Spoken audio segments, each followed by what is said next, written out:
Assalamualaikum warahmatullahi wabarakatuh. Dengan menyebut nama Tuhan yang Maha Pengasih, semoga kita selalu senantiasa diberi kesehatan agar bisa melaksanakan kegiatan pembelajaran dengan lancar. Video kali ini kita akan membahas mengenai tokoh psikologi pendidikan dan pemikirannya. Tujuan dari video kali ini adalah untuk memberikan pengetahuan mengenai tokoh dari psikologi pendidikan dan pemikirannya. Perangkat pembelajaran merupakan hal yang harus dipersiapkan oleh pengajar sebelum melaksanakan pembelajaran. Adapun video ini adalah merupakan sebuah media untuk menjelaskan mengenai materi tokoh psikologi dan pemikirannya. Adapun materinya ada 4, yaitu 1. B.F. Skinner dan pemikirannya, 2. J.B. Watson dan pemikirannya, 3. Jan Piaget dan pemikirannya, dan yang terakhir Abraham Maslow dan pemikirannya. Materi yang pertama mengenai Burrhus Frederick Skinner atau B.F. Skinner. Beliau adalah seorang tokoh dari aliran behaviorisme yang lahir pada tanggal 20 Maret tahun 1904 di Pennsylvania, Amerika. Adapun pemikiran dari B.F. Skinner ada 2, yaitu mengenai kondisi operan dan penguatan. Kondisi operan merupakan kondisi di mana konsekuensi perilaku menghasilkan perubahan probabilitas perilaku yang diulangi. Sedangkan penguatan itu ada 2, yaitu penguatan negatif yang berupa hukuman dan penguatan positif yang berupa reward. Nah, teman-teman, tokoh selanjutnya ada J.B. Watson. Beliau lahir di Greenville pada tanggal 9 Januari 1875 dan wafat pada tanggal 25 September 1958 di New York. Jadi teman-teman, beliau ini adalah salah satu tokoh dari teori behaviorisme. Nah, dalam teori ini mengasumsikan bahwasanya pendidikan adalah sebuah hubungan antara stimulus atau rangsangan dari luar dan respon atau tanggapan yang ada dalam diri individu. Nah, sehingga dalam proses pembelajarannya, lingkungan sekitar memiliki pengaruh yang cukup besar. Kemudian proses pembelajaran dalam teori ini meliputi beberapa unsur. Yang pertama adanya dorongan. Dorongan ini dapat berupa motivasi baik dari keluarga ataupun lingkungan sekitar. Selanjutnya adanya stimulus atau rangsangan yang diberikan dari pendidik kepada peserta didik dalam proses pembelajarannya. Selanjutnya terdapat respon atau tanggapan dari peserta didik sebagai dampak dari stimulus atau rangsangan yang diberikan saat proses pembelajaran. Kemudian yang terakhir terdapat penguatan. Penguatan ini dapat berupa reward ataupun punishment sebagai hasil ataupun capaian dalam proses pembelajaran. Oke teman-teman, sekarang kita next ke tokoh selanjutnya, ada Abraham Maslow. Beliau ini adalah seorang psikolog asal Amerika Serikat yang lahir pada tanggal 1 April 1908 dan wafat pada usia yang ke-62 tahun. Nah, Maslow ini adalah pelopor dari tokoh psikologi humanistik dengan ciri khasnya yakni hierarkis kebutuhan manusia. Jadi, Maslow berpendapat bahwa setiap manusia selalu termotivasi untuk memenuhi kebutuhan hidupnya. Kemudian Maslow membagi kebutuhan-kebutuhan ini dalam bentuk yang hierarkis. Nah, yang paling dasar ada kebutuhan fisiologis. Kebutuhan fisiologis ini merupakan kebutuhan untuk bertahan hidup.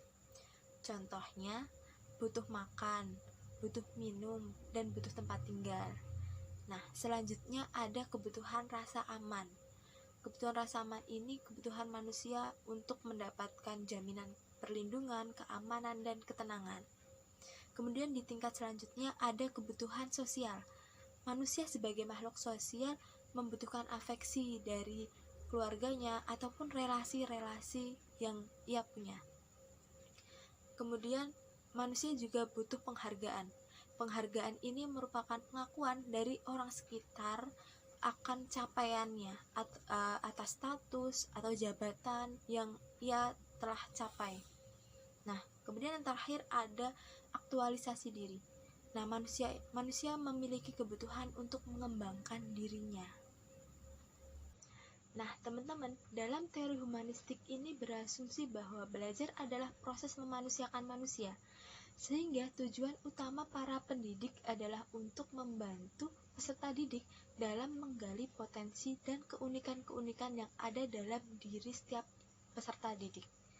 Kemudian, dalam praktek pembelajarannya, peserta didik didorong untuk berpikir kritis, mampu mengemukakan pendapat, dan peserta didik juga diberikan kesempatan untuk memilih pilihannya sendiri untuk dilaksanakan, dan kemudian peserta didik juga dituntut untuk bertanggung jawab atas apa yang telah ia lakukan dalam proses pembelajarannya. Tokoh selanjutnya adalah Jean Piaget. Jean Piaget lahir di Switzerland pada tahun 1896. Ia meninggal di Jenewa pada tahun 1980. Jean Piaget merupakan anak dari Arthur Piaget, seorang ilmuwan, profesor sejarah di abad pertengahan. Nah, jadi Jean Piaget ini dikenal dengan teori belajar kognitifnya atau teori perkembangan kognitif. Sebelumnya teman-teman harus tahu dulu nih, apa itu teori belajar kognitif. Teori belajar kognitif itu ilmu pengetahuan dibangun dalam diri seseorang individu berdasarkan proses interaksi yang berkesinambungan dengan lingkungannya. Nah, jadi menurut Piaget ini, pengamatan sangat penting dan menjadi dasar dalam menentukan proses berpikir seorang anak. Berbeda dengan melihat. Jadi, ada banyak indera yang kita gunakan, ada penglihatan, ada pendengaran, dan ini sangat mempengaruhi proses belajar dalam anak. Kemudian, dalam belajar diupayakan siswa harus mengalami sendiri secara realistik dan nyata dengan objek yang sedang ia pelajari. Selanjutnya adalah implikasi pandangan Piaget dalam praktek pembelajaran. Di sini ia merekomendasikan kepada para guru untuk memberikan pembelajaran kepada siswanya sesuai dengan tahapan-tahapan kognitif dari anak sendiri. Mengapa hal itu perlu dilakukan? Karena apabila disesuaikan, pembelajaran yang disampaikan akan tersampaikan dengan baik dan akan diterima oleh siswa dengan baik. Nah, teman-teman, jadi kesimpulan dari pembelajaran hari ini, kita telah mempelajari beberapa teori pembelajaran. Ada teori behavioristik, ada teori kognitif, dan ada teori humanistik. Teori belajar behavioristik adalah teori di mana siswa belajar dengan adanya stimulus dan respon. Nah, jadi adanya stimulus dan respon ini mengakibatkan siswa mendapatkan pengalaman baru dalam belajar. Yang kedua, pada teori belajar kognitif, siswa belajar disesuaikan dengan perkembangan kognitif masing-masing. Nah, kemudian selain itu, siswa juga belajar langsung menemui objek yang ia pelajari atau disesuaikan dengan lingkungannya.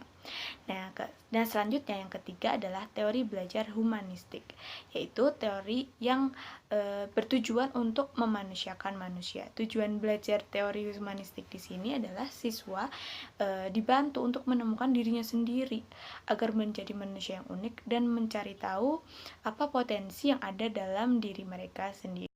Kemudian untuk evaluasi pembelajaran pada hari ini, silakan teman-teman tuliskan perbedaan ketiga teori belajar yang tadi telah disebutkan. Ada teori behavioristik, teori humanistik, dan teori kognitif. Yang kedua, silakan teman-teman tuliskan contoh penerapan teori pembelajaran pada pembelajaran di masyarakat atau pembelajaran di sekolah, dan teman-teman bisa menuliskan jawabannya di kolom komentar. Pengalaman baru dan menarik dalam mempelajari tokoh dan pemikirannya tentang teori belajar. Di sini kita menjadi lebih tahu bahwasannya ada banyak sekali cara belajar dan teori belajar. Kemudian ada banyak sekali hal-hal yang bisa kita jadikan pedoman dalam memberikan pembelajaran kepada seorang anak yang tentunya memiliki kebutuhan masing-masing dan cara belajar. Sekian pemaparan materi dari kelompok kami, semoga bermanfaat. Mari kita ucapkan hamdalah bersama-sama. Alhamdulillahirrabbilalamin. Terima kasih. Wassalamualaikum warahmatullahi wabarakatuh.